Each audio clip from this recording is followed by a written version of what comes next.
শাটডাউনের কবলে মার্কিন সরকার, তহবিল বরাদ্দ নিয়ে দ্বন্দ্বের জেরে কার্যত অচল ট্রাম্প প্রশাসন। অতি জরুরি পরিষেবা ছাড়া বন্ধ থাকবে সব সরকারি কার্যক্রম।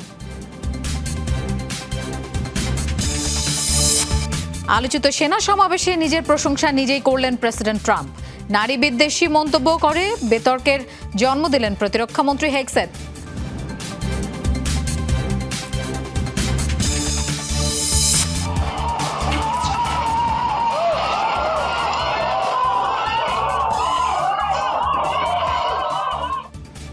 ফিলিপাইনে 6.9 মাত্রার ভূমিকম্প, সেবু দ্বীপে ধসে পড়েছে বহু ভবন। এ পর্যন্ত নিহত 69, সুনামি সতর্কতা জারি।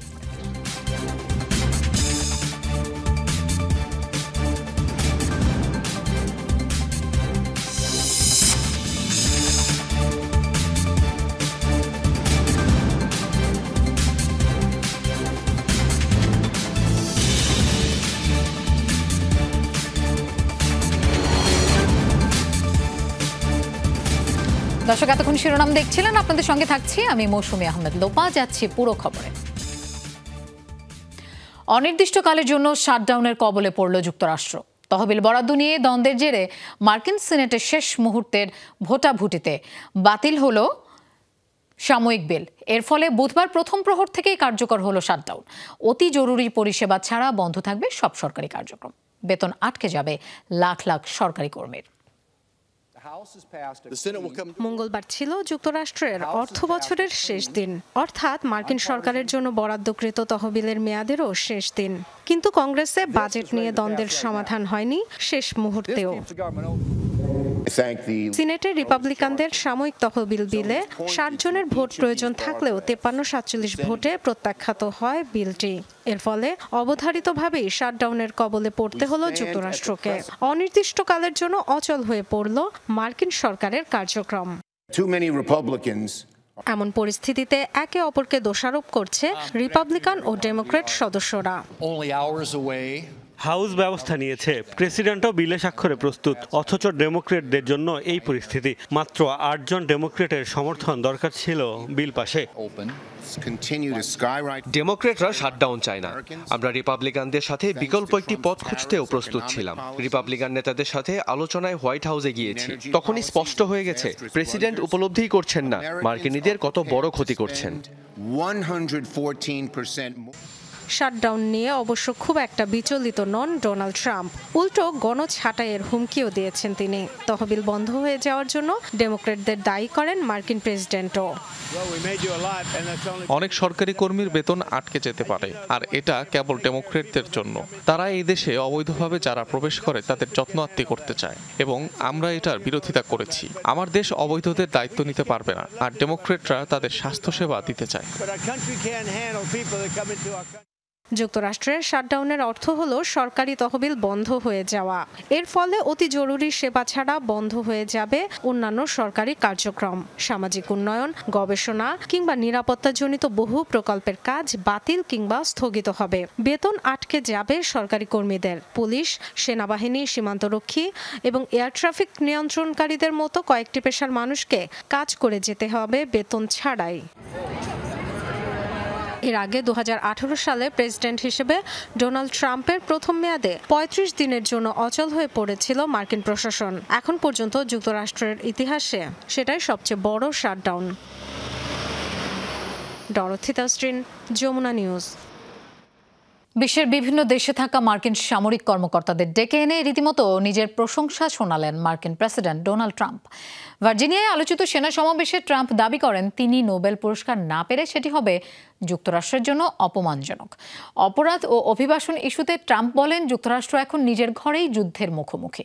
তাই আরও বেশ কয়েকটি শহরে নতুন করে সেনা মোতায়েনের ঘোষণা দিয়েছেন মার্কিন প্রেসিডেন্ট।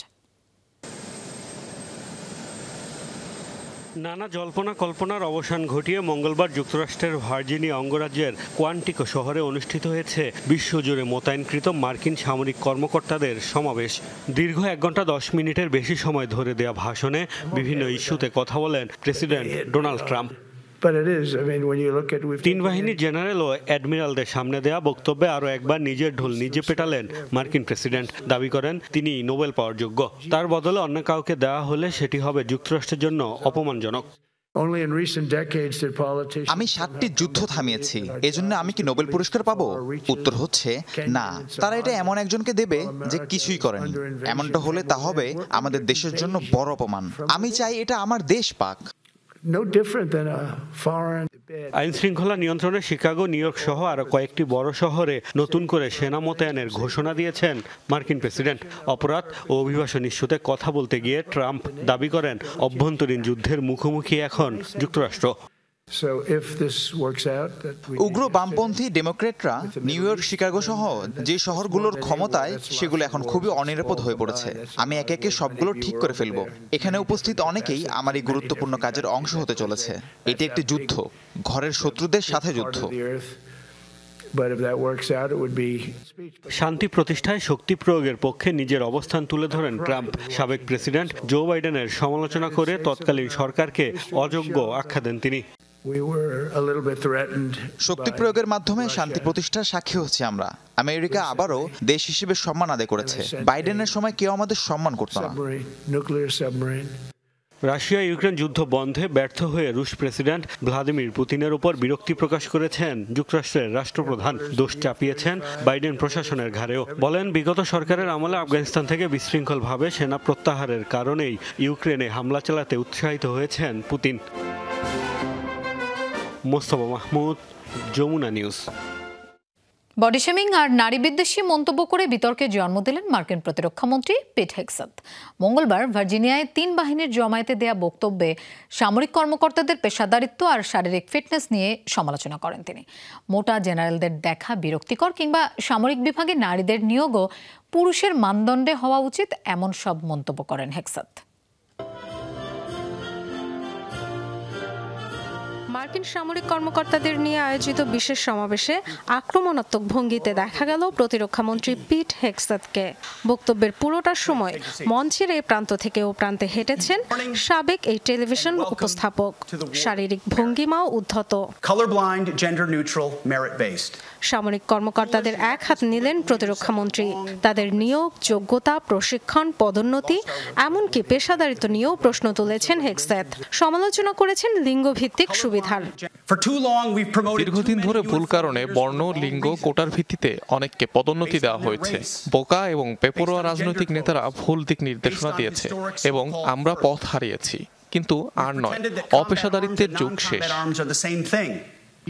সামরিক কর্মকর্তাদের শারীরিক ফিটনেস নিয়েও কটু কথা শুনিয়েছেন হেগসেথ। সমালোচনা করেছেন স্থূল দেহের অধিকারী সেনাদের নিয়ে। সত্যি বলতে যুদ্ধক্ষেত্র বা যে কোনো ফরমেশনের দিকে তাকিয়ে মোটা সেনাদের দেখা ক্লান্তিকর। পেন্টাগনের হলে এবং কমান্ডগুলোতে মোটা জেনারেল এবং অ্যাডমিরাল সম্পূর্ণ অগ্রহণযোগ্য। এটা দেখতে খারাপ লাগে। তাই আপনি একজন এয়ারবোর্ন রেঞ্জার, 4 তারকা জেনারেল বা যেই হন, আপনাকে উচ্চতা এবং ওজনের মানদণ্ড পূরণ করতে হবে এবং পিটি টেস্টে উত্তীর্ণ হতে হবে। সেনাবাহিনীতে নারীর অংশগ্রহণ পুরুষের শারীরিক মানদণ্ডে হওয়া উচিত, এমন মন্তব্য করেছেন হেগসেথ। আমরা নারী সেনাদের ভূমিকাকে গুরুত্বপূর্ণ মনে করি, কিন্তু যুদ্ধক্ষেত্রে শারীরিক শক্তির মতো ইস্যুতে শারীরিক মানদণ্ড লিঙ্গ নিরপেক্ষ হতে হবে। যদি এর অর্থ হয় যে কোনো নারী যুদ্ধক্ষেত্রের জন্য যোগ্য নন, তবে তাই। আমি নিশ্চিত যে এর ফলে আরও নেতৃত্বের পরিবর্তন আসবে। আবার বলছি, এটি জীবন মৃত্যুর প্রশ্ন। প্রতিরক্ষামন্ত্রীর এমন মন্তব্য নিয়ে শুরু হয়েছে নিন্দা, সমালোচনা। প্রতিবাদ জানিয়েছেন সাবেক নারী সেনা কর্মকর্তারাও।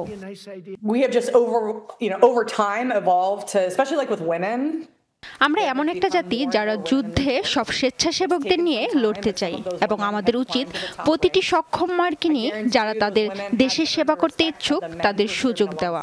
বাহিনীতে আরো বেশি সংখ্যক নারী এসেছেন, অনেকে শীর্ষ পদে আরোহণ করেছেন। তাদের পুরুষের মতোই প্রতিযোগিতা করতে হয়েছে। নারীরা বিশেষ সুবিধা পাচ্ছেন এমন ধারণা মোটেও সত্য নয়।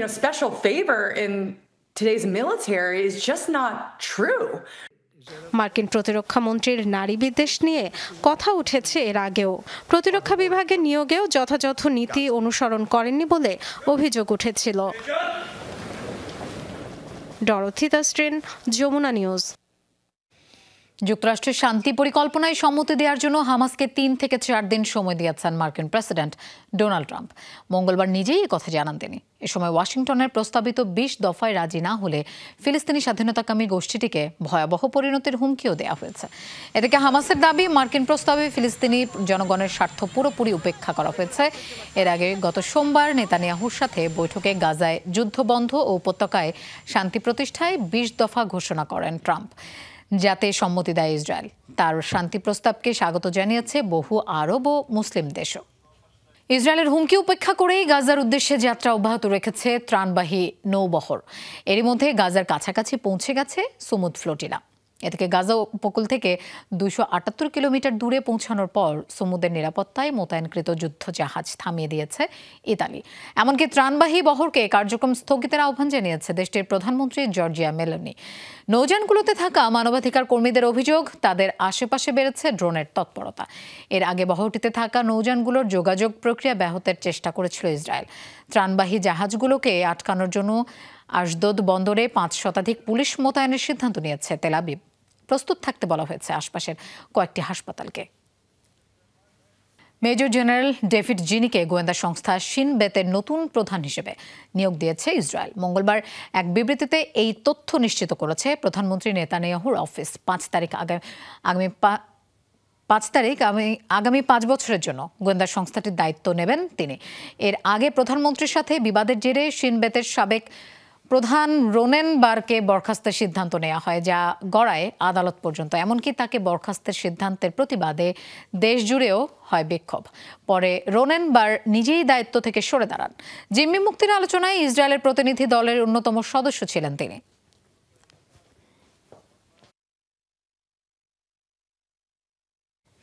দর্শক, যমুনা আইডেস্কে এবার একটি বিরতি নিচ্ছি, ফিরছি একটু পরেই, আমাদের সাথেই থাকুন।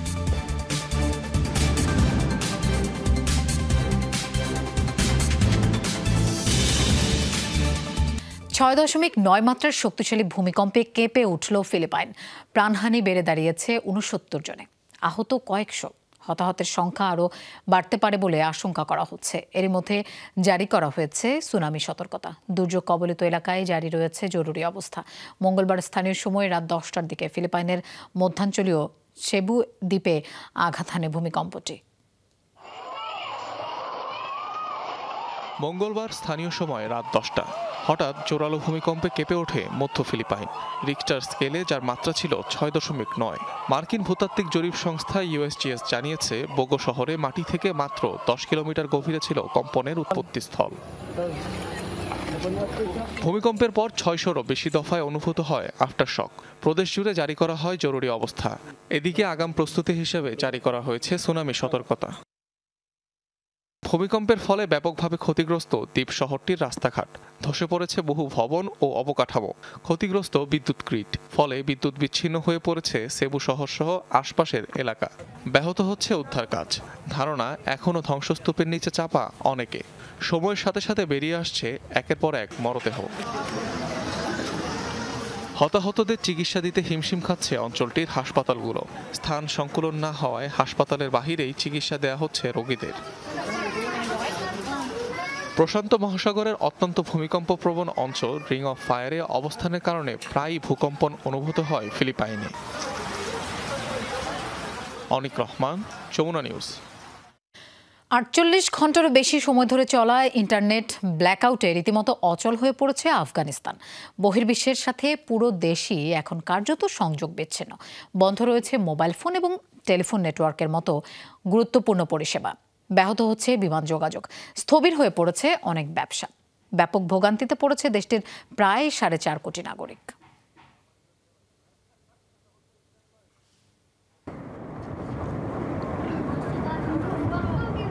অশ্লীলতা বন্ধে কয়েক সপ্তাহ আগে আফগানিস্তানের বেশ কিছু প্রদেশে ওয়াইফাই নিষিদ্ধ করে তালেবান সরকার।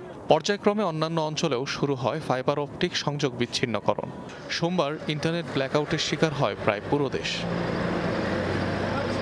ইন্টারনেট নজরদারি সংস্থা নেটব্লকস জানিয়েছে মাত্র 14% নেমে এসেছে আফগানিস্তানের ইন্টারনেট সংযোগ, অর্থাৎ দেশের বেশিরভাগ অংশই এখন পুরোপুরি ইন্টারনেট বিচ্ছিন্ন। এর আওতায় রয়েছে মোবাইল ফোন, টেলিফোন নেটওয়ার্কের মতো গুরুত্বপূর্ণ পরিষেবা। মানুষের জন্য এটি একটি চ্যালেঞ্জ, কারণ সকল সরকারি ক্ষেত্র, বিশ্ববিদ্যালয় ও স্কুল ইন্টারনেট ব্যবহার করে। ইন্টারনেট সংযোগ ছাড়া মানুষের পক্ষে বেঁচে থাকা কঠিন। আমাদের অনলাইন ক্লাস রয়েছে, ইন্টারনেট বন্ধ থাকায় অনেক সমস্যা তৈরি হয়েছে।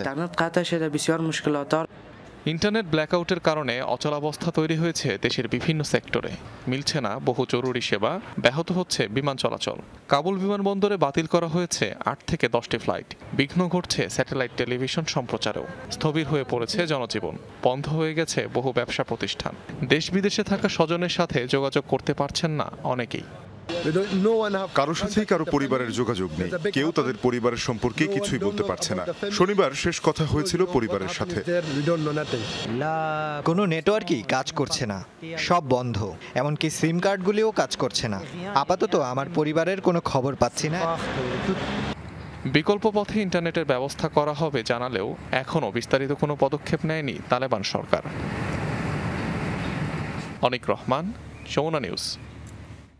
নিজস্ব প্রযুক্তিতে উদ্ভাবিত ক্রুজ ক্ষেপণাস্ত্রের সফল পরীক্ষা চালালো পাকিস্তান। মঙ্গলবার দেশটির সেনাবাহিনীর আইএসপিআর-এর এক বিবৃতিতে বিষয়টি জানানো হয়। উৎক্ষেপিত মিসাইলটি একটি ভূমি থেকে ভূমিতে নিক্ষেপযোগ্য ক্ষেপণাস্ত্র, যা পাকিস্তানের বহুল আলোচিত ফাতাহ সিরিজের 4 নম্বর সংস্করণ। নাম দেওয়া হয়েছে ফাতাহ 4। 750 কিলোমিটার পাল্লার মিসাইলটি সফলভাবে শত্রুপক্ষের রাডার ফাঁকি দিয়ে নির্ভুলভাবে লক্ষ্যবস্তুতে আঘাত হানতে সক্ষম বলে দাবি করেছে ইসলামাবাদ। এতে সংযোজন করা হয়েছে উন্নত প্রযুক্তির এভিওনিক্স এবং অত্যাধুনিক নেভিগেশনাল সরঞ্জাম। এর আগে ভারতের সাথে উত্তেজনার মধ্যেই ফাতাহ সিরিজের আরও একটি ক্ষেপণাস্ত্রের সফল পরীক্ষা চালায় পাকিস্তান।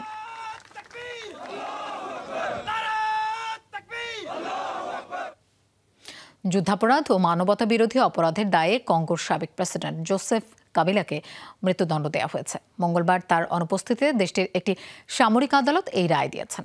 বিদ্রোহী গোষ্ঠী M23-কে সহযোগিতার অভিযোগ ওঠার পর থেকেই তার বিরুদ্ধে তদন্ত শুরু হয়। আদালত জানায়, সাবেক এই প্রেসিডেন্ট হত্যা, যৌন সহিংসতা, নির্যাতন ও বিদ্রোহে উস্কানি সহ বেশ কয়েকটি অপরাধে দোষী সাব্যস্ত হয়েছেন। এছাড়াও কাবিলাকে ক্ষতিপূরণ হিসেবে $50 বিলিয়ন দেওয়ার নির্দেশ দেওয়া হয়েছে। 2001 সালে প্রেসিডেন্ট হওয়ার পর টানা 18 বছর দেশটির ক্ষমতায় ছিলেন কাবিলা।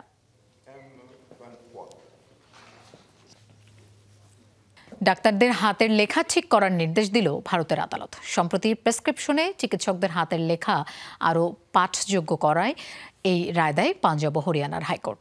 এক নারীর ধর্ষণ, প্রতারণা, জালিয়াতি মামলাকে ঘিরে আলোচনায় আসে ভারতের ডাক্তারদের হাতের লেখার বিষয়টি।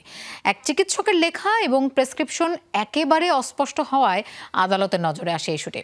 আর তাই আগামী 2 বছরের মধ্যে সব সরকারি চিকিৎসককে বড় হাতের অক্ষরে স্পষ্টভাবে প্রেসক্রিপশন লেখার নির্দেশ দেন আদালত।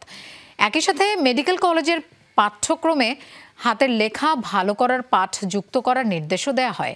চিকিৎসা ক্ষেত্রে অস্পষ্ট প্রেসক্রিপশন মারাত্মক পরিণতি বয়ে আনতে পারে বলে জানানো হয়। মার্কিন এক প্রতিবেদন বলছে, চিকিৎসাগত ভুলে প্রতি বছর অন্তত 44,000 মৃত্যু ঘটে, যার 7,000ই ডাক্তারদের অস্পষ্ট হাতের লেখার কারণে হয়ে থাকে। ফ্রান্সে নিযুক্ত দক্ষিণ আফ্রিকার রাষ্ট্রদূতের রহস্যজনক মৃত্যু হয়েছে।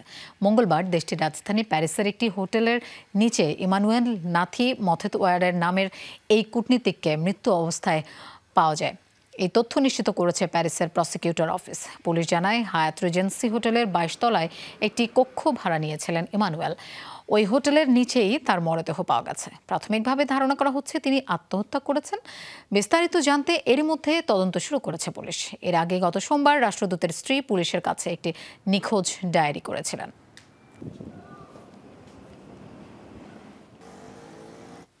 দর্শক, এই ছিল যমুনা আই ডেস্কের। এতক্ষণ সাথে থাকার জন্য ধন্যবাদ সবাইকে।